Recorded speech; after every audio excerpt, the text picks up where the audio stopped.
Не во парламент, туку на настан организиран од Европската унија, жестоко се скараа власта и опозицијата.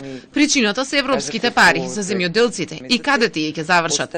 Кај земјоделците или во општините, го праша Лидија Димова од СДСМ министерот за земјоделие Михаил Цветков.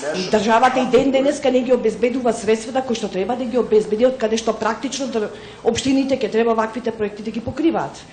Значи, прашањето ми е, реално зар не ги одземате парите од земјоделците и ги давате на општините само за да не ги изгубите?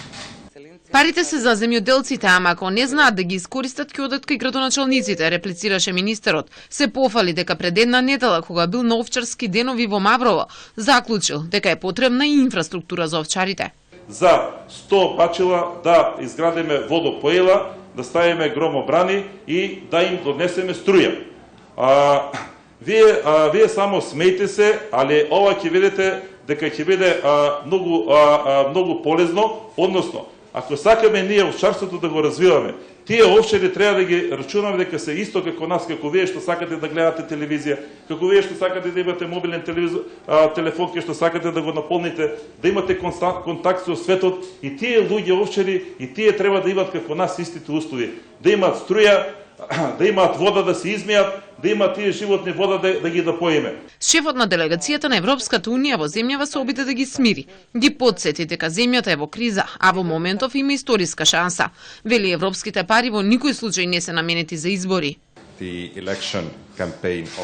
Земјата влегува во предизборна кампања, а парите од Европската унија не се за избори. И тоа е јасно, и тоа треба да им е јасно на сите во оваа земја. Не само за земјоделство, не за инфраструктура. Настаните кои го организираме, ако има отворање или затворање на нешто, ние само покажуваме дека тоа се пари на Европската унија, а ние само и помагаме на оваа земја и незините граѓани.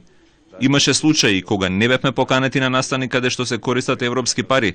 Тоа апсолутно е неприфатливо и го следиме внимателно. Инаку ИПАРД 2 е продолжение на ИПАРД 1, програмата за искористување пари од предпристапните фондови на Европската унија, кои се за рурален развој. Забелешките и критиките од опозицијата се дека дури 2/3 од 80 милиони евра пари наменети за земјоделците се неискористени или вратени назад. Власта пак вели дека ги обучува земјоделците како да не ја повторат истата грешка и да дојдат до европски пари. Отиво спротивно, таа можност ќе ја имаат општините.